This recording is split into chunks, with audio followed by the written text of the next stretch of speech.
Welcome to the TimelinePI enablement session number 3. In this session, we'll be covering creating dashboards, also configuring and analyzing the workflow module, and then we'll move on to take a look at some of the different project details and sharing mechanisms for sharing out projects with other users, as well as the administrative functions of account management and so on.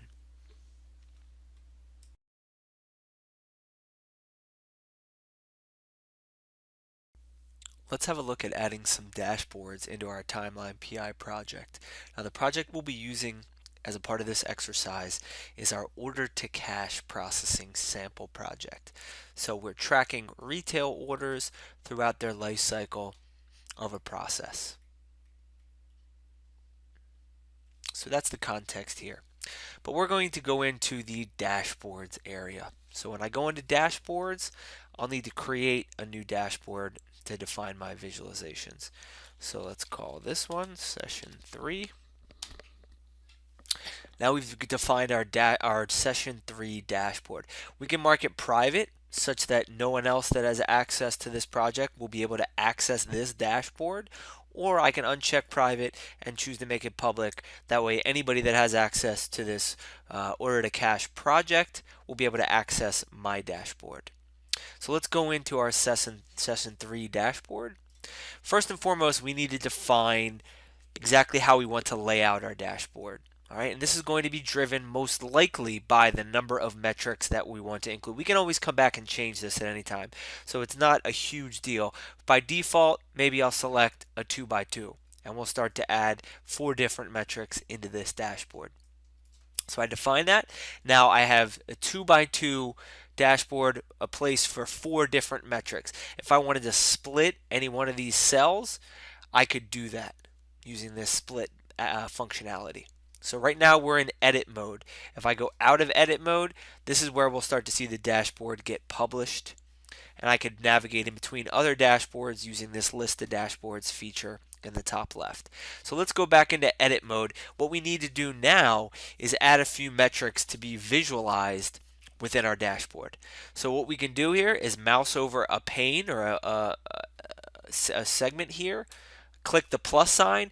Now what we're presented with is our metric catalog. So as we define metrics, this is where they're going to live within our metric catalog. So right now it's blank. We haven't defined a metric yet. So let's create a new one. So this is our new custom metric panel. This is where we're going to define the calculation, the aggregation that we want to display. So let's just simply name this one count of orders by month. So we're obviously going to name it depending on what metric we aim to create. In this one, I want to do a count of my orders over time, month over month.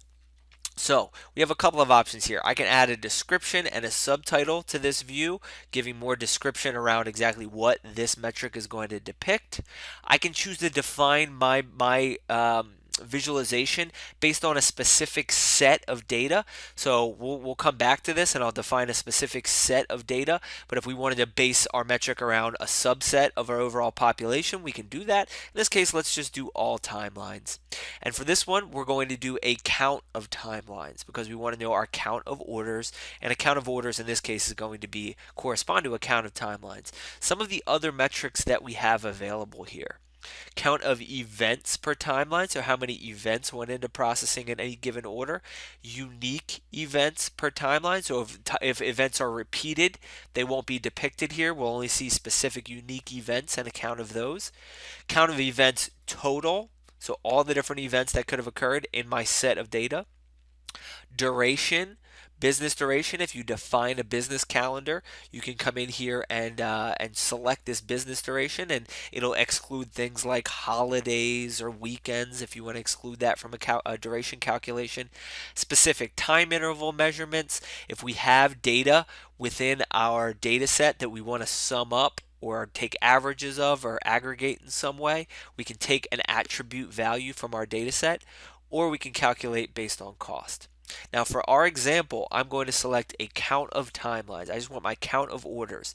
I can specify a specific time range that I want to get my count of orders from, whether that's an explicit date to a date, or if it's just for this current year or current month or maybe previous year or a sliding 12-month period. I have the ability to define a specific amount of time that I want to display this metric for.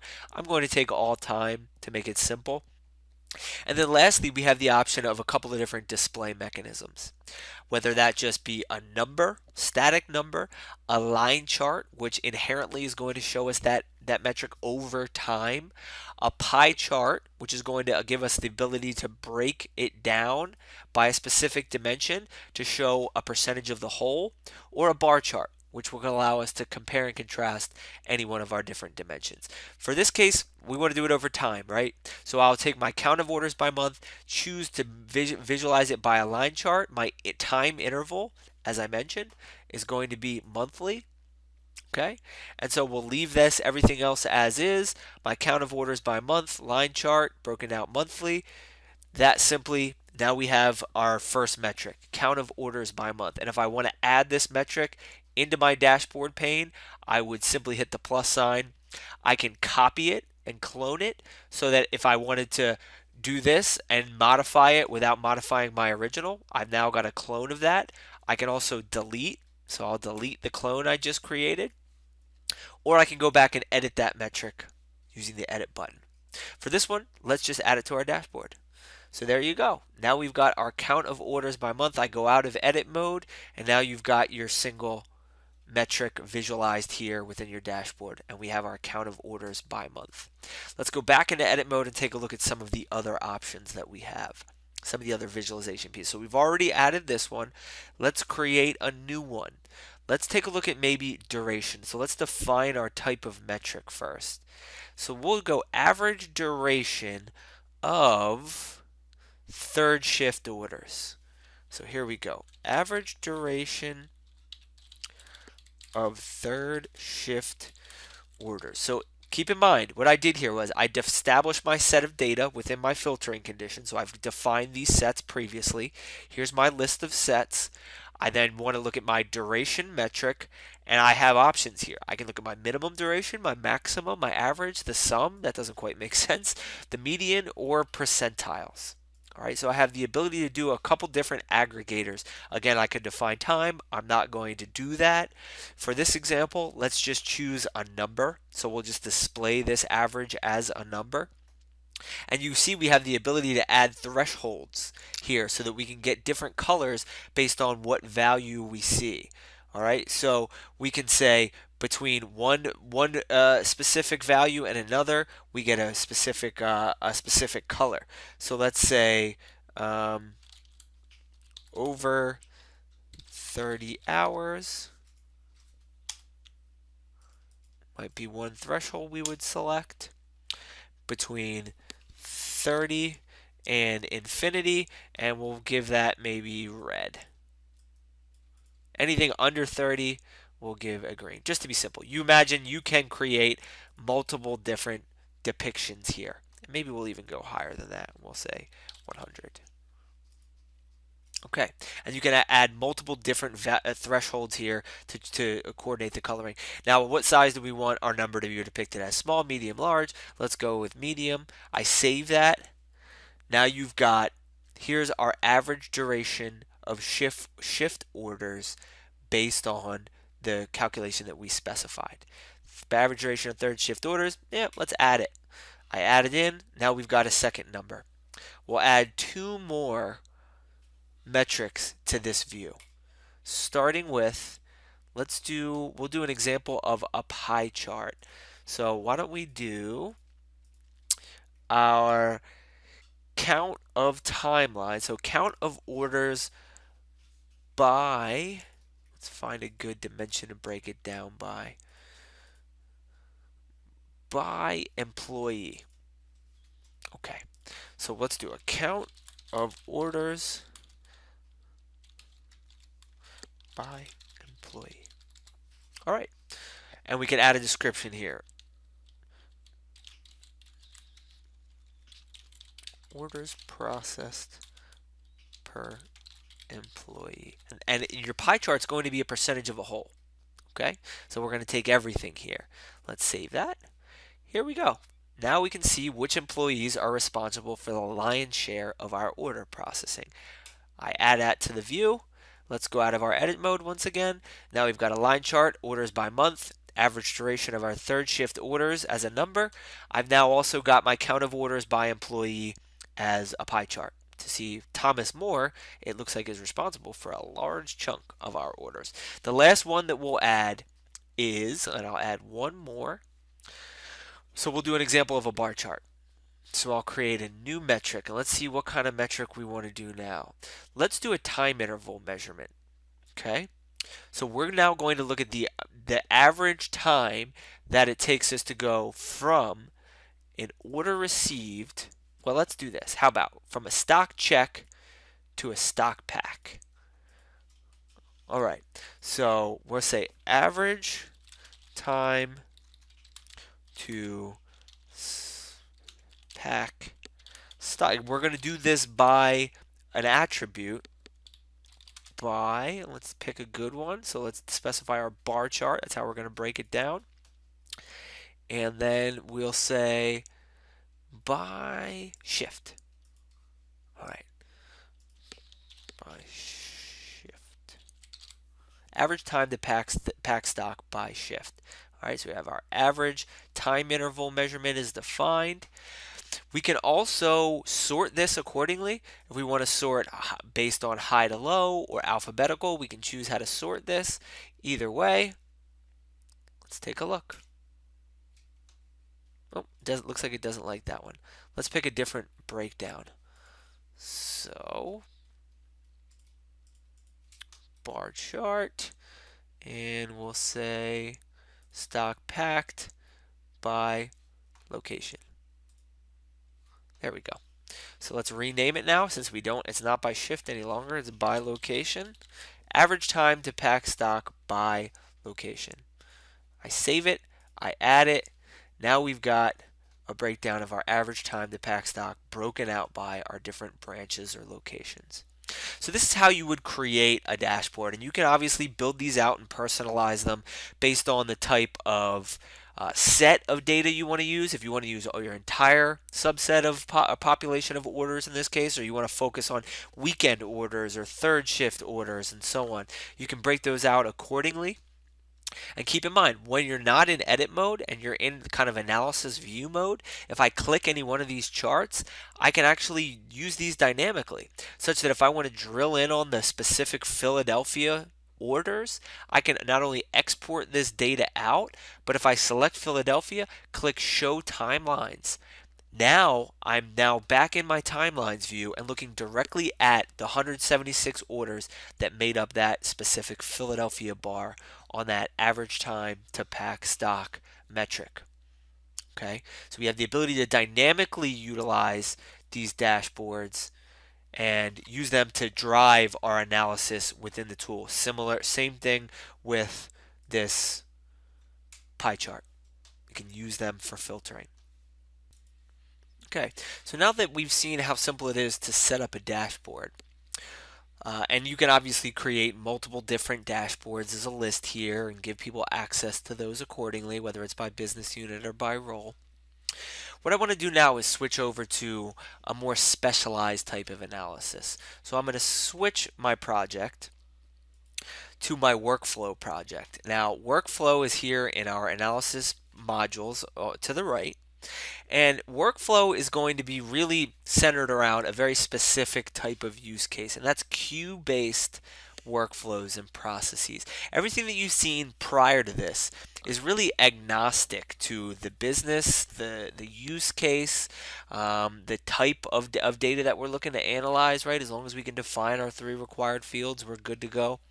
Now, workflow is going to be a bit more specific in that we're looking for a queue-based workflow similar to that of a call center. So if you think about a call center, a customer will call in, they're routed to a queue where hopefully their request can be fulfilled. If not, they're then sent from queue to queue until eventually their requests are fulfilled and they end their call. Okay. Now, it's nice if you can get some metrics around how quickly you can respond to these customers, how much time is spent waiting versus working in those queues. But the one thing we found is that not many of these different call centers have the ability to look across multiple queues. They're essentially treated as stovepipes, where we can't necessarily tell one queue from the next and track that entire customer journey. So if we can load some data that has those events, right? Our timestamp, our event, our call, our customer identifier, and then one extra field. We just need to know what queue the person was working in at that moment in time. So within our workflow, what we do is we will edit it, and there's a couple of questions that we need to answer, and we're presented with a whole heap of insight regarding this queue-based workflow. So first and foremost, we need to define the field within our data set that defines the queue. Okay, so which field contains the specific queue information? In this case, it's a unit center. That's telling us what queue we're working in. How do we define that work has started in that queue? Now, are we just going to take the first event that exists in any given queue? That's the start of work. Or are there specific events where when this event occurs, that's how work has begun? Similarly, how do we define that work has finished in any given queue? Whether it's the last event that's occurred in that specific queue, it's a specific event which signifies that work has finished in that queue, or if we have a second field, for example, a task end time in our data set, we can define that as a specific field that's our ending time for that work in the queue. In this case, we're going to say the first event that happens to the last event that happens, that's the amount of time that was spent working. Similarly, how do we define wait time? How long is wait time defined? Whether it's the last event spent in the previous queue or the first event in the queue that we're now focused on. Now, how do we define exceptions, right? We want to know when exceptions occur, when a timeline goes back to a previous queue, or maybe when it starts work in the same queue after it had already finished it. We don't want to be repeating work in the same queue. We want to treat that as an exception. Are there specific queues in our data set where when it's sent there, it's always an exception? There's always issues. It's a routing issue where we send it there to be handled as an error. Or are there specific events or values in our data where we should flag those as exceptions? So you define these few questions. Once that's done, you click Show Metrics, and we're presented with a whole heap of insight related to the processing of this call center, these work queues. All right, things like what's the most common first queue that a person is routed to? How does that correlate and correspond to the last queue where they end their call? You would hope that the top three here in the first queue would hopefully come close to matching the top three in the last queue. The first queue matches the last. That means we're handling people typically within the first queue that they touch. In this case, the top three don't match whatsoever the top three for the last. And any of these and all of these are dynamic, so you can drill in and get an idea, right, of how they break down and are distributed. You can use them for filtering as well. Okay, so first queue versus last queue. How many queues are we touching per timeline, per call in this case? Well, it could be between 1 and 8. I'm curious, how many of our customers touch more than 4 queues before finishing their request? Well, that's a pretty good number, right? We got 24,000 plus requests that span longer than 4 queues. Again, dynamically using this to filter down and to get an idea of which queues are most commonly involved. I've also got things like total time spent, whether that's work time versus wait time broken out by queue, whereas the majority of my wait time and versus work time being spent. Work time per queue, wait time. I won't go through all of these in detail, but they're all pretty interesting. Queue throughput, right? Over time, which queues are processing calls the quickly. Queue aging, this is an interesting one. Are people cherry picking certain requests or calls out of the queue and leaving others to sit behind and age and wait? We can see how things are aging over time. Okay, which calls are being left to kind of sit and wait in the queue. And then things around next and previous, correlations around where calls come from and where they're being sent to, and then exceptions broken out by those different exceptions that we had defined. Okay, so a number of different insights that we can derive automatically just upon really defining our queues and how work is processed within our different work queues.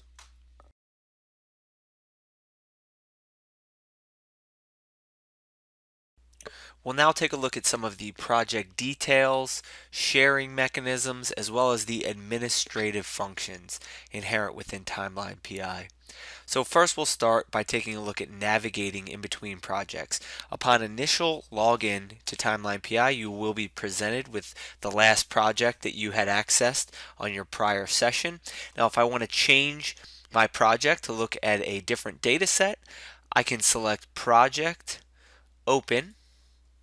This will present my project list. So I'll have the projects that I own within my projects list, projects that have been shared out with me here within the shared projects list, and then public projects, which are going to be our system-wide available projects with sample data sets in the public projects area. I can also create a new project from this screen as well.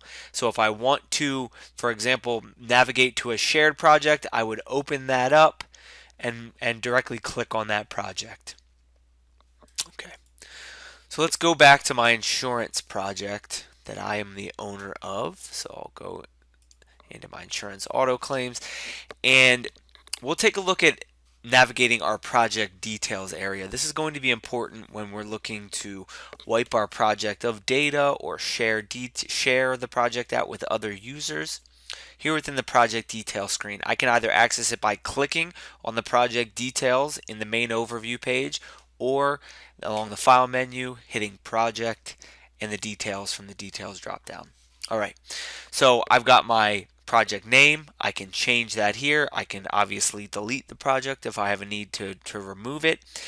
Clicking this public project checkbox will make the project accessible by everybody who has access to the TimelinePI platform. So in 99.9% of the cases, you're not going to want to select this public project and keep it to yourself and the people you explicitly share it with. I can disable data caching on any client machine such that no data will be cached in the client browsers. This, however, can lead to protracted loading times when data isn't stored on the browser side. I can also encrypt the data when it's stored in the database, and this can also increase the amount of time that it takes for us to decrypt it before we can present it to the end user. But these are options based on the security of the data. I've also got some statistics here related to the data set that we've uploaded and some of the configuration options that we've got in our project. I can export and or import this project details. So when you're exporting your project definition, this will take things away like icons, dashboards that you've created, sets that you've defined, project mappings, queries, protocols, all these things that you're defining within a TimelinePI project. You're able to export that definition out and then import it in to another project to give you a baseline for loading some data and already having some certain things defined. Now these two options here at the bottom are going to be important, and there's a distinction here that's very important. Deleting timelines. Now this is just going to wipe the data that we've loaded into this project out for us. Essentially just clearing out the data, but keeping all of our configuration items, our saved queries, our dashboards, our iconography, our sets, all those things will remain so that the next time we load data, they'll be there for that data load. Now, on the flip side of that, deleting all data, this is going to wipe all of my configuration items along with the data itself, essentially clearing out everything from the project and starting fresh from scratch. All right, so make sure you're aware of which option you want to select when you want to delete either just the data set or delete all configuration and the data set. Now, we can move on to the sharing pane here. So from the general, we can move into sharing. This sharing area allows us to invite other users to have access to the project we've created. Now you can see I am the project owner for this specific project, and I could change that to a different owner. This obviously gives me all the capabilities to be able to manipulate this project and remove it if I have a need to do that. The viewer area, if I and by to invite users, you would simply just select add user by email, put in a user's email. They will then get an email that will link them to have access to this project directly. It will also show up in their shared projects list, as we saw when we go into the project open pane. So if that user isn't already registered with a TimelinePI account, when they click the link to access the project, they'll be taken to the page which will allow them to register for an account. And as soon as they register with that email address, they'll then be able to have access to this project. So the viewer level of access to the project simply gives that user the ability to see the data.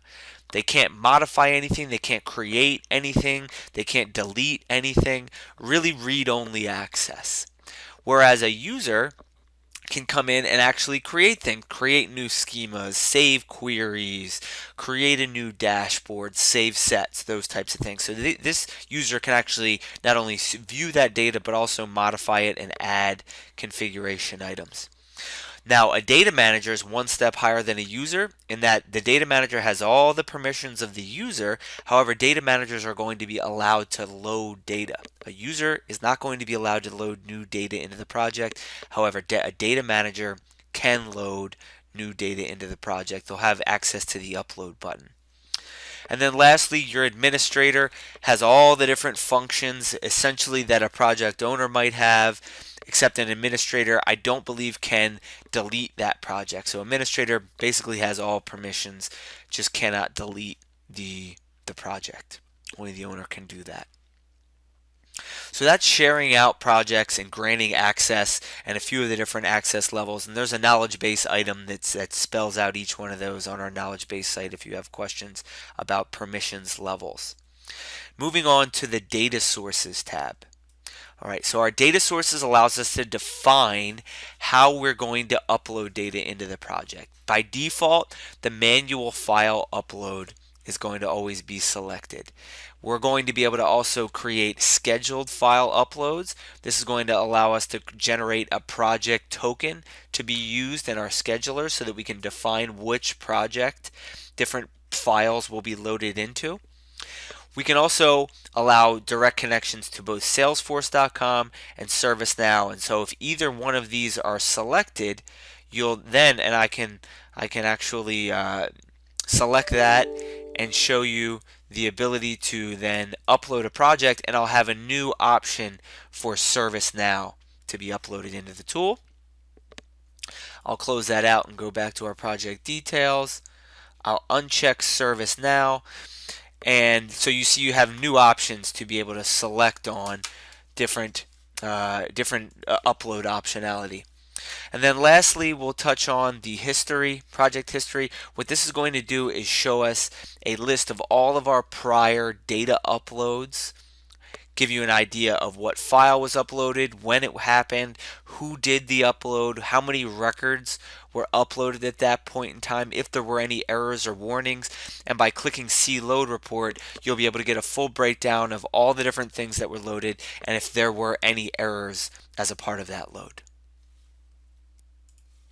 So the last administrative piece that we'll touch on is going to be modifying a user account. And you can get that by clicking the user menu ellipses here in the top right.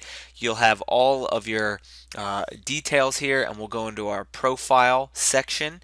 This allows you to change the name associated with your account, if you have an email change, what level of access do you have, owner, manager, payer, members, and also change time zones if you have a need to do that.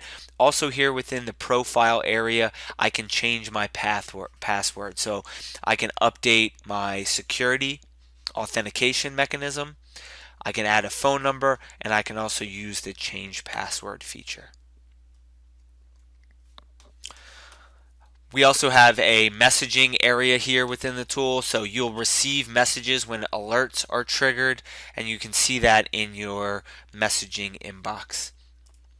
All right, so I think that'll do it for the administrative overview, some of the different key Timeline PI project details, sharing, and administrative functions.